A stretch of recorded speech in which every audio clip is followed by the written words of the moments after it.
Querido irmão, querida irmã, boa noite. Estou aqui passando para deixar o videozinho do Reavivados. Não é nenhum complemento à leitura da palavra, não é também nenhuma explicação, não é nenhuma interpretação. É apenas dizer para você, incentivar você a continuar a leitura dos Salmos. A leitura dos Salmos traz para nós, nessa profundidade tão poética, nessa beleza que os salmistas escrevem, traz para nós ânimo, né? E os salmos é essa porção das escrituras que cada vez que você vai a eles, você tem uma reação diferente, porque há a profundidade da poesia, né? E eu quero te perguntar se você está firme em Jesus, firme nas promessas.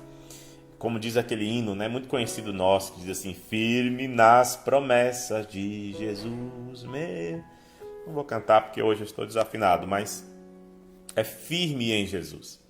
É firme em Deus. Não é firmeza no homem, não é firmeza no líder, não é firmeza no dinheiro, é firmeza em Deus.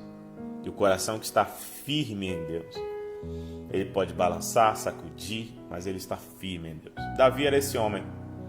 E Davi orava, ele colocava diante de Deus os sentimentos que vinham do coração dele. E é interessante que esse salmo ele está dividido em duas partes. E o que faz a divisão desse salmo é uma estrofe que se repete duas vezes. Se repete uma vez. No verso 1 e 2 ele diz: somente em Deus a minha alma espera silenciosa. Dele vem a salvação. Só Ele é a minha rocha e a minha salvação. E o meu alto refúgio, não serei muito abalado. No verso 5 e 6 ele repete a mesma coisa. Não sei se você já observou aí, lendo os Salmos, como Davi ele era obcecado pela figura da rocha, do refúgio, da fortaleza. Ele tinha essa quase que essa fome por essas figuras: rocha, salvação, refúgio, fortaleza. Ele queria isso. Davi era um homem muito perseguido, ele queria estar protegido, ele queria essa segurança. Sabe, você dormir à noite e não saber que vai acordar vivo, banido daqui para lá. Então ele quer essa rocha, ele quer a confirmação dessa estrutura que vai protegê-lo. É bom quando você sabe que está guardado, protegido, quando nenhuma seta te ferirá, é muito bom. E Davi clamava, ele tinha sede, e Davi entendeu muito cedo que essa rocha, esse refúgio, essa fortaleza, essas coisas só são encontradas em Deus. Às vezes a gente coloca numa casa a fortaleza, no dinheiro a fortaleza, num título, num prêmio, ou em pessoas, ou em lugares, ou até numa religiosidade. Mas a rocha que nos protege recebe e tem o nome de Cristo Jesus. Mas eu percebi uma coisa nesse salmo.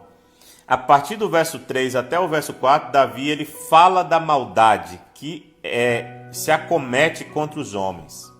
E a maldade, ela tem duas linhas de ataque. Neste salmo a gente vê isso.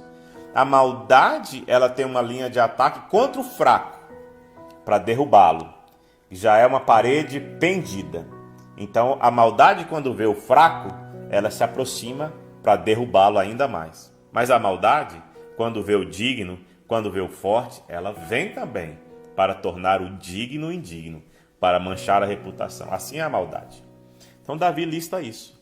No verso 5 e 6 ele repete a estrofe, mas a partir do verso 7 ele esquece a maldade. Eu acho isso lindo. E ele se concentra na bondade de Deus, no poder de Deus, no socorro de Deus. A vaidade do homem, ele vai dizer, não significa nada. Nada. A glória do homem, nada. A riqueza do homem, nada. Ele se concentra em Deus. Quero te falar uma coisa aqui. Como a gente, às vezes, tem dificuldade de praticar isso que o Davi pratica no Salmo 62. Davi vê a maldade provocando maldade. Ele vê a maldade provocando maldade, lista isso, mas se volta para Deus. A gente não. A gente fica residindo na maldade. A gente leva a maldade para a cama. A gente leva a maldade para dentro do nosso coração.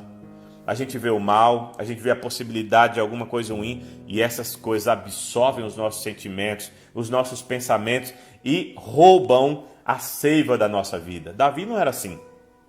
Ele não era um alienado, ele via o mal. Ele via a epidemia, ele via a injustiça, ele conseguia ver a morte, ele via as guerras, ele via as tormentas, mas isso não ocupava a totalidade dos seus sentimentos e dos seus pensamentos. Era Deus. Quantos de nós não estão conseguindo dormir, não estão conseguindo se alimentar direito, não estão conseguindo ter esperança porque a maldade fez residência em nossos corações? A maldade tem dominado toda a nossa mente. O medo fez uma cama e se deitou ao nosso lado. Davi lista, mas Deus é quem ocupa o maior espaço dos seus pensamentos e sentimentos. Termino, porque o verso 5 e também o verso 1, ele fala: somente em Deus, ó minha alma, espera silenciosa. Não é no homem que temos que esperar, em Deus. E ele diz: espera, ó minha alma, espera silenciosamente. Duas coisas muito difíceis aqui, que aparecem juntas, que é esperar em silêncio. Espera silenciosa. Minha alma, espera em silêncio. Esperar não é fácil, mas esperar em silêncio parece ser mais difícil ainda. Esperar em silêncio. Só que existe um poder no silêncio. Um poder no silêncio. É quando a gente fica em silêncio. Quando a gente para, a gente respira e a gente fica em silêncio. Quando a gente para de falar, quando a gente para de reclamar, quando a gente para de amaldiçoar, quando a gente para de buscar soluções, quando a gente para de tagarelar, a gente fica em silêncio. E a nossa alma, ela então descansa em silêncio, ela para e espera em silêncio. É aí, somente aí, que Deus vem recriar o nosso coração. É só aí, em silêncio. Estava lendo um livro ontem, por coincidência, e o camarada diz assim: calar-se é um grande talento. Calar-se é um grande talento, mas calar-se, ele disse, é perigoso. É Dostoiévski que fala isso. Sabe por que é perigoso? Porque o diabo não quer que a gente pare, não quer que a gente espere em silêncio. Quer que a gente fique falando o tempo todo. Só que quando a gente fala o tempo todo, a gente não pensa. Quando a gente procura as nossas alternativas, a nossa própria saída, a gente não escuta Deus falando com a gente. Você já observou que nós fomos treinados desde sempre a falar? Na escola aprendemos a falar, aprendemos a ler. Alguns aprendem até outros idiomas. O mais sábio é aquele que fala mais alto, aquele que é mais descolado em falar. É o mais sábio. Tem maiores oportunidades, mas quem fica em silêncio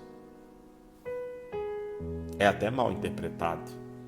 Mas o silêncio é uma disciplina espiritual necessária para a formação do nosso coração.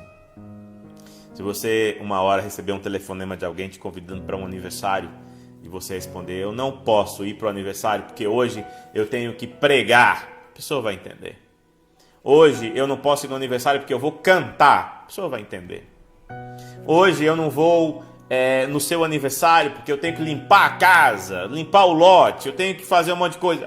Pode até entender, mas se você disser assim: eu não posso ir porque eu decidi passar esse dia todo em silêncio, em solitude, sabe o que ela vai falar? Tu ficou doido. Vai dizer que você ficou louca. Porque silêncio, ficar em silêncio, é uma prática não praticada nos dias em que nós vivemos. Você já observou que a gente ora, fala com Deus, fala, e é bom, Deus quer ser ouvido, mas quando a gente termina de falar, a gente levanta a oração e sai correndo?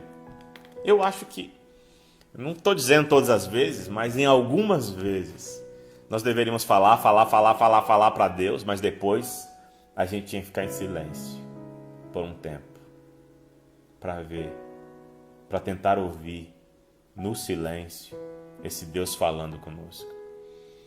Sabe, nesses dias eu tenho dito para algumas pessoas São dias para a gente ficar mais em silêncio, fazer a nossa alma se aquietar, olhar para dentro de si cada um e deixar que o silêncio nos forme, nos reforme, nos restaure. Nós passamos a vida toda falando. Chegou a hora da gente ficar calado, da gente ouvir Deus dizendo quem somos, o que Ele pensa sobre nós, quais são os planos dele para nós, quais são os sonhos. Dizer, inclusive, ouvi-lo dizendo que Ele nos ama. Ó minha alma, espera em silêncio. Ó minha alma, espera em silêncio. Que o Senhor nos ajude a praticar o silêncio, a solitude. Solitude não é solidão, porque na solitude você está bem acompanhado com Deus e também consigo mesmo. Fique bem, boa semana, em nome de Jesus. Amém.